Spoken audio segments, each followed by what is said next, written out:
राम राम, आप देख रहे हैं प्रदेश का नंबर 1 और सबसे भरोसेमंद news channel India news Haryana. मैं हूं आपके साथ पराग गुप्ता। 2024 के चुनाव में अब ज्यादा वक्त नहीं बचा है। ऐसे में सभी दलों में सियासी वार पलटवार का दौर तेज हो चला है। 2024 चुनाव को लेकर प्रधानमंत्री मोदी ने नया नारा दिया है। बिहार के पूर्व मुख्यमंत्री लालू प्रसाद यादव के बयान पर पलटवार करते हुए प्रधानमंत्री मोदी ने कहा, अब पूरा देश बोल रहा है, मैं हूं मोदी का परिवार। प्रधानमंत्री नरेंद्र मोदी ने कहा कि मेरे परिवार को लेकर मुझ पर निशाना साधा गया। 140 करोड़ देशवासी ही मेरा परिवार हैं। पीएम मोदी के नारे के साथ ही बीजेपी के तमाम बड़े नेताओं ने सोशल मीडिया प्लेटफॉर्म एक्स पर अपना बायो बदल लिया है। बीजेपी नेताओं ने अपने नाम के आगे मोदी का परिवार लिखा है। ये देखिए, केंद्रीय गृह मंत्री अमित शाह ने अपने नाम के आगे मोदी का परिवार लिखा है। विप्लव कुमार देव ने मोदी का परिवार लिखा है अपने एक्स हैंडल पर। नायब सैनी ने भी मोदी का परिवार अपने बायो में लिख लिया है। तो बीजेपी के नेताओं ने अपना बायो बदला है। पीएम मोदी ने कहा कि मेरे परिवार को लेकर मुझ पर निशाना साधा गया। 140 करोड़ देशवासी ही मेरा परिवार है। और प्रधानमंत्री ने कहा कि आज देशवासी कह रहे हैं कि मैं हूं मोदी का परिवार। और इसके बाद बीजेपी के नेताओं की तरफ से अपने बायो में बदलाव किया गया।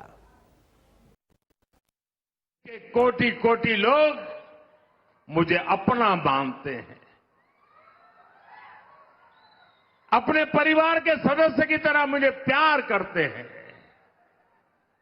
और इसलिए मैं कहता हूं, 140 करोड़ देशवासी यही मेरा परिवार है। ये नौजवान यही मेरा परिवार है। आज देश की करोड़ों बेटियां, माताएं, बहनें, यही मोदी का परिवार है। आज देश का हर गरीब ये मेरे परिवार है। आज देश के कोटि कोटि बच्चे, बुजुर्ग, ये मोदी का परिवार है। जिसका कोई नहीं है वो भी मोदी के हैं और मोदी उनका है। मेरा भारत, मेरा परिवार, मेरा भारत, मेरा परिवार, यही भावनाओं का विस्तार लेकर के मैं सपनों को संकल्प के साथ सिद्ध करने के लिए आपके लिए जी रहा हूं, आपके लिए जूझ रहा हूं और आपके लिए जूझता रहूंगा। उन्होंने मोदी जी के परिवार के विषय में यह बात कही तो मैं याद दिला देना चाहता हूं कि प्रधानमंत्री श्री नरेंद्र मोदी जी के लिए परिवार पूरा देश है।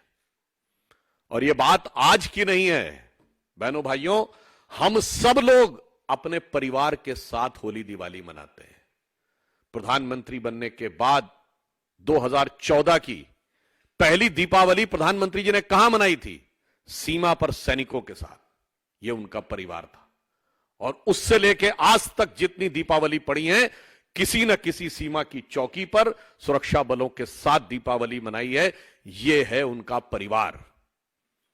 15 अगस्त 2023 को, अभी पिछले 15 अगस्त को लाल किले की प्राचीर से उन्होंने जो संबोधन किया, उन्होंने क्या कहा था? मेरे परिवारजनों। यह है मोदी जी का परिवार। ये भी ये ध्यान भटकाऊ आंदोलन चलाती है बीजेपी। हम ध्यान भटकने नहीं देंगे। भटकाना है तो मुद्दों पर आना पड़ेगा, इसके अन्यथा ये कुछ नहीं है। और मेरा अपना मानना है, शहीद के परिवारों को, जिन लोगों ने इस देश के लिए, इस तिरंगे की मान के लिए अपना खून का बलिदान किया, अपनी जान का बलिदान किया, उनको आप क्या क्या कहते हैं? आप किस मुंह से आज आए हैं इधर उधर की बात करने?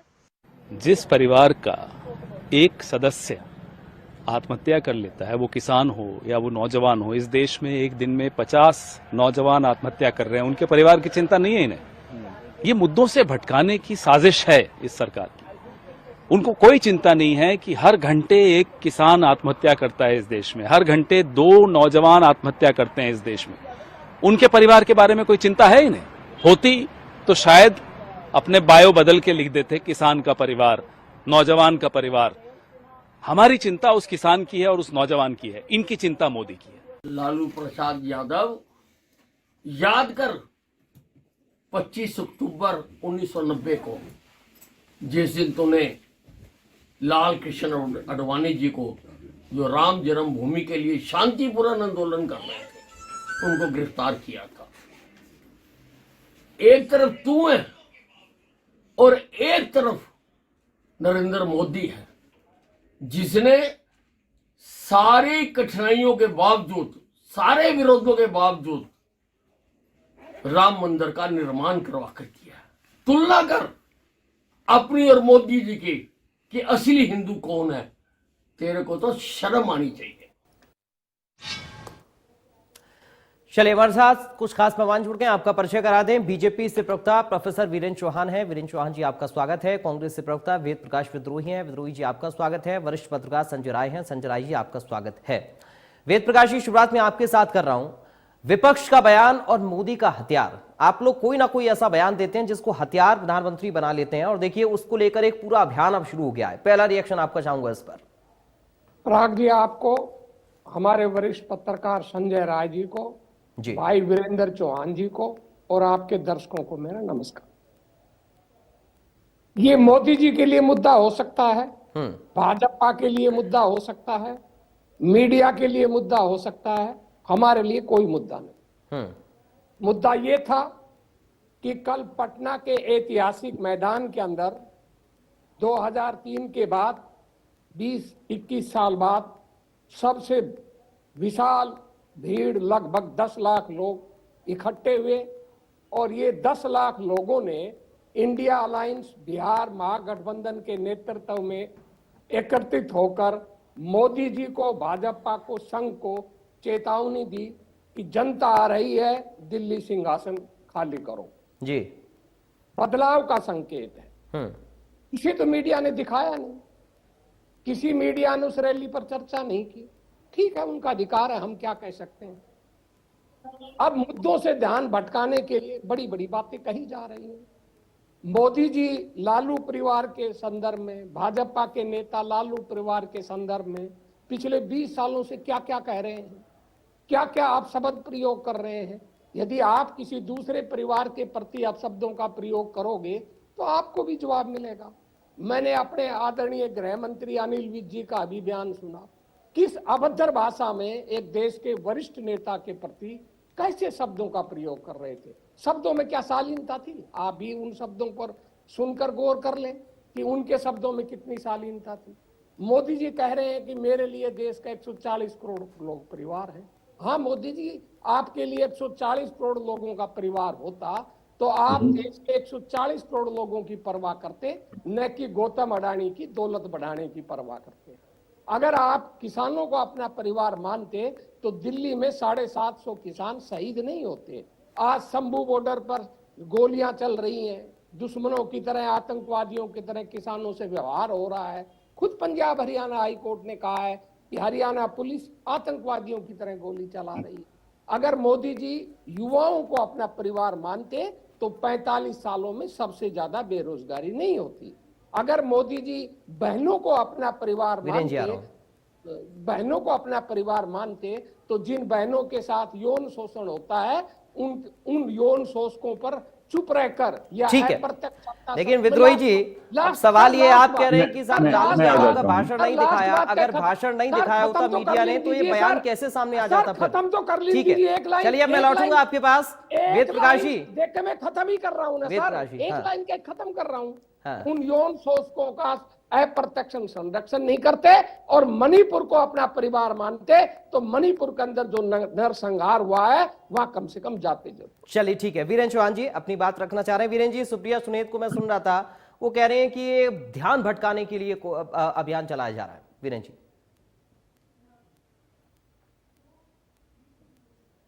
देखिए, असल बात यह है कि सुप्रिया श्रीनेत, वेद प्रकाश विद्रोही, राहुल गांधी, सोनिया गांधी, इनकी पार्टी और इनका ये नया इंडी अलायंस घमंडिया परिवार, असल में ये लोग भटके हुए हैं और भटके हुओं को सारी दुनिया भटकी हुई लगती है या भटकाने वाली लगती है।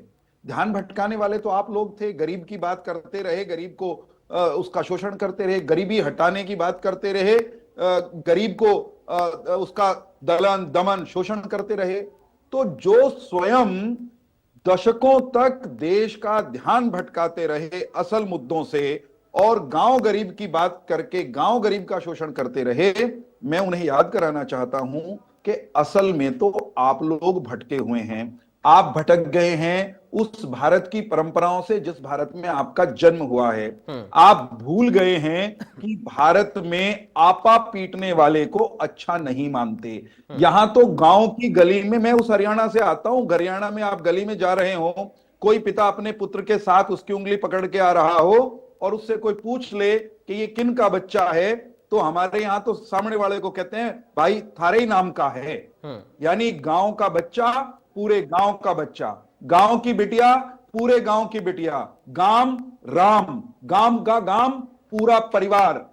हम तो वसुधैव कुटुंबकम की सोच वाले लोग हैं और ये ऐसी टुच्ची सोच में से ग्रस्त हो गए हैं कि ये प्रधानमंत्री के परिवार को लेकर के हल्के दर्जे की, निचले दर्जे की बयानबाजी कर रहे हैं लालू प्रसाद यादव।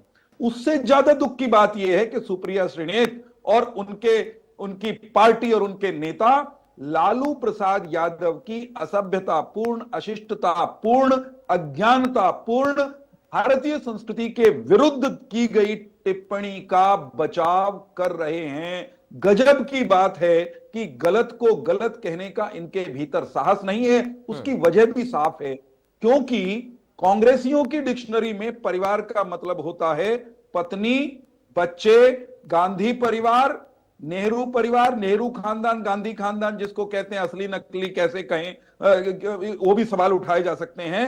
लेकिन परिवार का मतलब इनके यहां पत्नी बच्चे ही होते हैं। जबकि भारत में जब परिवार की बात होती है तो एक्सटेंडेड परिवार की बात होती है, अखिल विश्व भवति एक नीडम की बात होती है। मैं उस परंपरा का संवाहक हूं, उस परंपरा में होने का मुझे गर्व है। गुरु गोविंद सिंह के 4 साहिबजादे शहीद हो गए। किसी ने कहा कि गुरुजी चारों बच्चे चले गए, परिवार में बचा कुछ नहीं, तो उन्होंने ये नहीं कहा था कि ओहो हाँ चारों चले गए, मेरे पास कुछ नहीं रहा। गुरु गोविंद सिंह का उत्तर था, वेद प्रकाश जी 4 मुए तो क्या भया, जीवित कहीं हजार। अर्थात वो पूरे भारत को, पूरे समाज को, सारे समाज को अपना परिवार मानते थे। नरेंद्र मोदी जी से लेकर और वीरेंद्र सिंह चौहान तक हम सब उसी परंपरा के संवाहक हैं। मैं तो वेद जी को भी उसी कुनबे का मानता हूं। लेकिन जहां ये हैं आजकल जिस राजनीतिक कुनबे में, उसकी गलत परंपराएं, उसका आपा पीटने का संस्कार, वो शायद वेद जी पर भी हावी हो गया है। इसलिए ये इस तरह की बातें कर रहे हैं। एक इन्होंने कहा मुद्दा नहीं था, मुद्दा नहीं है, मुद्दा कुछ और है। तो भाई वेद जी, देसी में कहना हो तो यह बात है कि मुद्दा है या नहीं, ये बात तो देश की और हरियाणा की जनता लोकसभा के चुनाव में जब थारी पार्टी ने तीसरी पे मुद्दा मारेगी ना, जिब समझ में आवेगा। मैं आपको याद दिलाना चाहता हूं वेद प्रकाश विद्रोही जी कि आपकी पार्टी ने, आपके सहयोगियों ने जब जब निचले दर्जे पर जाकर निकृष्टतापूर्ण टिप्पणियां प्रधानमंत्री जी पर की हैं, तब तब प्रधानमंत्री नरेंद्र मोदी के साथ उनका समूचा परिवार, सुनिएगा एक वाक्य में पूरा करता हूं, जब जब इन्होंने हल्के दर्जे की टिप्पणियां की, तब तब नरेंद्र मोदी जी का एक्सटेंडेड परिवार, नरेंद्र मोदी जी का परिवार यानी समूचा भारत, भारत का जन जन नरेंद्र मोदी जी के साथ और अधिक मजबूती के साथ खड़ा हुआ है। आपने तो चाय वाला कहकर मजाक उड़ाया था, सारा देश चाय वाले के साथ मजबूती के साथ खड़ा हुआ था। आपने चौकीदार कहकर के, चौकीदार को चोर कहकर के उन पर झूठा हमला किया था, छिछालेदारी की थी, खुद सुप्रीम कोर्ट से माफी मांगकर भागी थी आपकी लीडरशिप, और देश नरेंद्र मोदी जी के साथ अधिक ताकत के साथ खड़ा हुआ था और बेहतर विश्वास नरेंद्र मोदी जी में व्यक्त किया था। हमारे लिए समूचा भारत परिवार है, नरेंद्र मोदी जी का परिवार समूचा भारत है। इसलिए वो परिवार ही आपको जवाब दे देगा। चुनाव संयोग से सामने है। जवाब का इंतजार नरेंद्र मोदी जी के परिवार की तरफ से आने की प्रतीक्षा आपको करनी चाहिए। चलिए, मैं संजय राय जी के पास अब जा रहा हूं। संजय राय जी, जब जब विपक्ष ने कोई बयान प्रधानमंत्री नरेंद्र मोदी को लेकर दिया, तब तब उसी बयान को हथियार बना लिया मोदी ने। इससे पहले अभी वीरेंद्र चौहान जी जिक्र कर रहे थे, चौकीदार कहा प्रधानमंत्री ने खुद को, तो विपक्ष ने कहा चौकीदार चोर है, तो सब कहने लग गए कि मैं भी चौकीदार। और अब परिवार को लेकर सवाल पूछा तो हर कोई अब अपने बायो में बदलाव कर रहा है, लिख रहा है कि मैं मोदी का परिवार हूं। तो क्या विपक्ष की बयानबाजी ही विपक्ष पर हावी हो जा रही है, उल्टी पड़ जा रही है? संजय जी,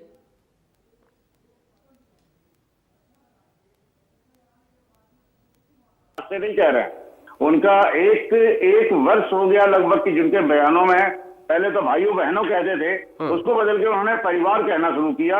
ये पिछले जब इन्होंने लाल किले की प्राचीर से बोला तब भी परिवार का जिक्र किया था, उसके पहले भी इन्होंने जिक्र किया था प्रधानमंत्री ने, तब लोगों को याद क्यों नहीं आया? अब चुनाव आया तो चुनाव में मेरा परिवार, मेरे परिवार जनों शब्द वो बोलते हैं। सभी को जब भी स्पीच में बोलते हैं वो किसी को व्यक्तिगत नाम लेकर के नहीं बुलाते, और दूसरी चीज है विपक्ष का वो नाम नहीं लेते। प्रधानमंत्री की स्पीच में एक चीज हमने खासियत देखी अब तक भी, देखिए मैं उनके लिए जो सराहनीय है वो व्यक्तिगत टिप्पणी कहते भी हैं तो वो एक इशारों में कहते हैं, नाम लेकर नहीं कहते हैं। आज ही जैसे परिवार को लेकर के इन लोगों ने तरह तरह की बातें व्यक्तिगत टिप्पणी की है कि उनकी पत्नी को लेकर के, उनके परिवार को लेकर के, वो गलत है। ये गलत परंपराएं, अगर वो सही चीज है तो उसको सही से किया जाए। वो उनका व्यक्तिगत मामला है और व्यक्तिगत टिप्पणियां किसी भी राजनीतिक दल पर किसी भी व्यक्ति को द्वारा नहीं की जानी चाहिए, जो कि एक सही चीज होनी चाहिए। और अभी तो शुरुआत हुई है, ये अभी तो चुनाव का बिगुल बजने वाला है, पता नहीं कितने आएंगे। और इस पे कानून भी, जबकि इस पे कानून भी बन चुका है कि आप लोग भाषा का इस्तेमाल गड़बड़ करते हैं या किसी चीज को करते हैं तो उस पर कानूनी प्रक्रियाएं तेज होंगी। आप देखते जाइए कि अभी आज एक बयान पे लालू प्रसाद ने उस पर टिप्पणी की, उसको लेकर के तमाम लोगों ने टिप्पणियां कर डाली। हमारे यहाँ अनिल विज ने कह दिया, लेकिन उनके थोड़े से शब्दों को मैं कहूंगा कि हरियाणवी लहजे में उन्होंने शब्दों को इस्तेमाल किया। हमारे यहाँ तो इस तरह के शब्द इस्तेमाल होते हैं, लेकिन पूरे राष्ट्र में इसको अपशब्दों में या उनके अभद्र भाषा में इसको गिना जाता है। हमारे यहाँ ये लैंग्वेज है, इस चीज को नहीं मानना चाहिए कि ये गलत है और ये चीज की बातचीत है।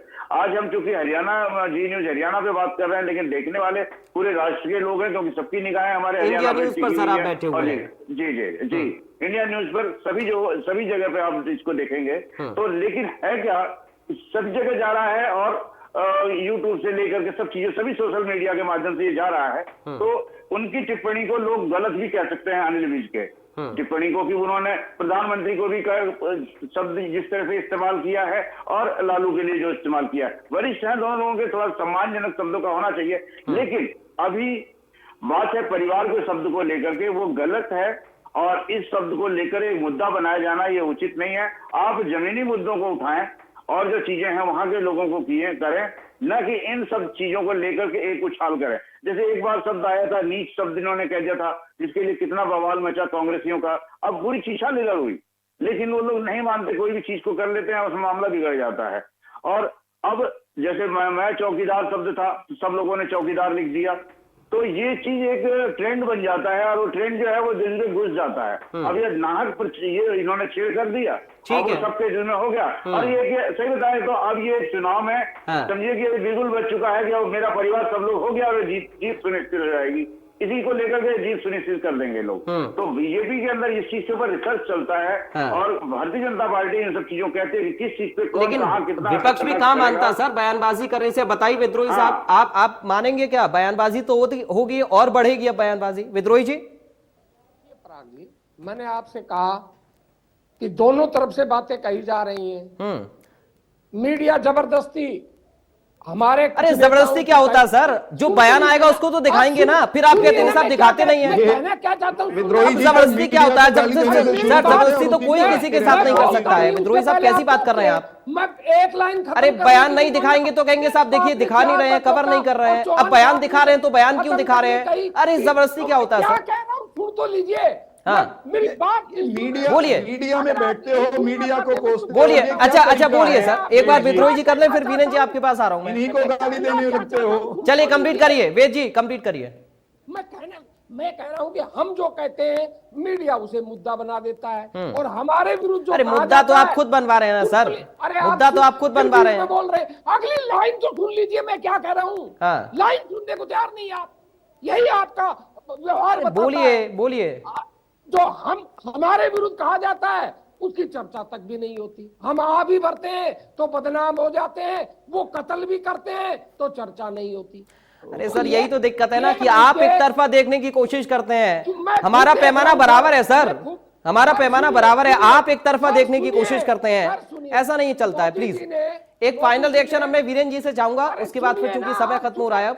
क्या बात हुई फिर आप, जब आप मेरी बात ही नहीं सुनना चाहते। अरे सुन तो लिया सर, आप मुद्दे पर आइए ना। आप कह रहे हैं कि साहब एक तरफा बात नहीं हो रही है, आप एक तरफा बात कर रहे हैं। बात कहूंगा मैं आप कहोगे वो बात कहूंगा क्या? मेरे किस तो आप जो कहेंगे वो मीडिया नहीं कहेगा ना सर। अरे विद्रोही जी, आप जो कहेंगे वो भी मीडिया नहीं कहेगा, जो मीडिया देख रहा है वो दिखाएगा। आप दिखाइए ना मुझे। तो दिखा तो रहे हैं सर, दोनों तरफ का दिखा रहे हैं। एक तरफा कहां चल रहा है? हम लालू यादव का बयान भी बता रहे हैं, मोदी ने जो कहा वो भी बता रहे हैं, फिर एक तरफा कहां हुआ सर? चलिए मैं एक फाइनल रिएक्शन वीरेंद्र जी से लूंगा। आप सब समय खत्म हो रहा है। वीरेंद्र चौहान जी एक फाइनल रिएक्शन बहुत जल्दी से सर। ठीक है वीरेंद्र जी, आपको रोक नहीं रहा कि आप क्यों दिखा रहे हैं। ठीक है चलिए, ठीक है वीरेंद्र जी को सुन लेते हैं सर। ठीक है पहले पूरी बात तो सुनिए, मेरी लाइन भी पूरी नहीं होने देते आप। हो गई सर, आप मुद्दे पर तो आ नहीं रहे हैं। बार बार मीडिया के ऊपर लांछन लगाने से नहीं होगा ना, आप अपनी बात कैसे रख पाएंगे फिर? क्या आपत्ति है? आप अपनी सफाई दे दे, बात खत्म हो गई। क्या सफाई देनी है सर? आपकी बात कंप्लीट हो गई। अब वीरेंद्र चौहान को सुन लीजिए, समय खत्म हो रहा है। प्लीज अब थोड़ा सा रुक जाइए। वीरेंद्र चौहान जी कंप्लीट करिए, डाउन करिए। ऐसा नहीं होता है सर, समय खराब आप कर रहे हैं, फिर कह रहे हैं मुझे मौका नहीं दे रहे हैं। वीरेंद्र चौहान जी, मैं ये कह रहा हूं कि जिस पार्टी ने, अब 10 मिनट से आप ही बोल रहे हैं साहब, मैं तो चुप। बोलने नहीं दिया मुझे, ये गलत बीच में टोक कर, आपको तो नहीं टोकते। देखिए पिछली बार आपने कहा चौकीदार वाली बात, अगर मोदी जी वास्तव में चौकीदार थे, आपको याद होगा आज भी फ्रांस में रफाल की न्यायिक जांच। अरे वेद प्रकाश जी, मुद्दा मत भटकाओ। सुप्रीम कोर्ट से माफी मांगकर भागे हुए हो, सुप्रीम कोर्ट से माफी मांगकर भागे हुए हो, चौकीदार थे, सुप्रीम कोर्ट से माफी मांगकर भागे हुए हो। में चल रही जांच। चलिए आप मुद्दे से भटक जाएंगे, फिर कहेंगे कि साहब मुझे बोलने का मौका नहीं दिया। ये तरीका थोड़ी ना होता है विद्रोही जी। वीरेंद्र चौहान जी बहुत जल्दी से अपनी बात रख लीजिए, फिर मैं वाइंड अप करूंगा। ठीक है अब डाउन करिए, वेद प्रकाश जी का ऑडियो डाउन करिए। अब वीरेंद्र जी बहुत जल्दी से अपनी बात रखिए। खिलाफ वोट क्यों? मैं एक बात कहता हूँ, ये कहना कि सारा देश इनके साथ है, मैं, गलत है। कुछ अरे भाई, अरे ठीक है, हो गया सर, हो गया। आप सुन भी लीजिए। हाँ अब क्या लेने दीजिए। मुझे ये कहना है कि अगर रफाल का जिक्र कर रहे हैं वेद प्रकाश जी, तो केवल याद करा रहा हूं, हकीकत से इनको अवगत करा रहा हूं। इन्होंने रफाल पर जो रोना रोया था, जो हल्ला किया था, उसकी परिणति सुप्रीम कोर्ट के निर्णय के साथ हुई। इनको राजनीतिक और न्यायिक दोनों तमाचे पड़े। एक बात, चौकीदार को चोर कहने के लिए अदालत में लिखित में माफी मांगकर भागे, तो इनकी लीडरशिप मांगी। रुक जाओ, एक सेकंड रुक जाओ, वेद जी रुक जाओ, वेद जी रुक जाओ, वेद जी रुक जाओ, वेद जी सुनना तो पड़ेगा। देखो ये गुंडा ही तो ना करो ना, ये गुंडा कर दी। जवाब तो सुन लीजिए, गुंडा कर दी। एक मिनट जवाब सुन लेते ना सर, मुझे कहने दीजिए। देखिए पराग जी, गलत नहीं है ये बात, ये हल्ला कर रहे हैं इतनी देर जी। थोड़ा सा देखिए, आप समय जाया करेंगे और फिर कहेंगे कि साहब मौका नहीं दिया, बात रखने नहीं दी। आप अपना भी समय खराब कर रहे हैं, दूसरों का भी बोल लेना। अपनी बारी पर बोल लिया आपने, अब अपनी बारी में बोल लेना, अपनी बारी में बोल लेना। झूठ पार्टी विद्रोही जी रुक जाइए सर, बारी में बोलने के लिए कहिए। चौहान साहब कंप्लीट करिए। रुको मैं ये बोलते रहेंगे तो मैं कैसे करूंगा बताइए। मैं केवल ये कह रहा हूं, मैं ये कह रहा हूं कि कांग्रेस पार्टी का बंटाधार करने में सबसे बड़ी भूमिका इनके शिखर नेता राहुल गांधी और उनके वक्तव्यों की रही है। अब इन्होंने अपने कुनबे में उस इंडी घमंडिया अलायंस में लालू प्रसाद यादव, अरविंद केजरीवाल, ऐसे हारे नकारे झूठे सच्चे लोग जोड़ लिए हैं। ठीक है, अब वे इनकी मुसीबतें बढ़ाने में जुट गए ठीक है। हैं। वीरेन जी, अब मैं थोड़ा सा पहले आपको से। रोक रहा हूं सर, क्योंकि मेरा समय खत्म हो रहा है। एक बहुत छोटा से इलेक्शन में संजय राय जी के पास चल के ले रहा हूं। संजय जी, बहुत जल्दी से रखिएगा। कि सबसे बड़ी बात है कि मुद्दे तो अभी भड़काए जाएंगे, और दूसरी चीज है कि अब विद्रोही साहब कह रहे हैं कि हमें मौका नहीं दिया जा रहा। अरे साहब, आपने जो कहा उसी को तो मीडिया करके आपको ही तो प्रचारित कर रहा है। आप किस तरीके से क्या शब्दों का इस्तेमाल कर रहे हैं, ये तो सोचो। अब जब जरा सी कोई भी चीज आप गलत करोगे तो आपको ही प्रचारित किया जा रहा है, चाहे वो गलत में आप लें या सही में लें। आपके लोग कहें कि हाँ जी हमने सही ले लिया, और जो दूसरी चीज है वो उसकी आपका कटाक्ष हो रहा है। सबसे बड़ी बात है कि आज जमीनी मुद्दों को ही लेकर के आगे बढ़ना चाहिए। चुनावी क्या नाम विगल बच चुका है, उसमें आगे आना है। दरअसल सवाल यही है कि जमीनी मुद्दों को छोड़कर हम बयानबाजी पर ज्यादा चुनाव के समय फोकस करते हैं, और फिर ये कहा जाता है कि साहब इसको गलत तरीके से पेश किया जा रहा है। बहुत शुक्रिया, चूंकि वक्त मुझे इतनी इजाजत दे रहा। आप तीनों खास मेहमानों का इंडिया न्यूज हरियाणा के साथ जुड़ने के लिए राम राम।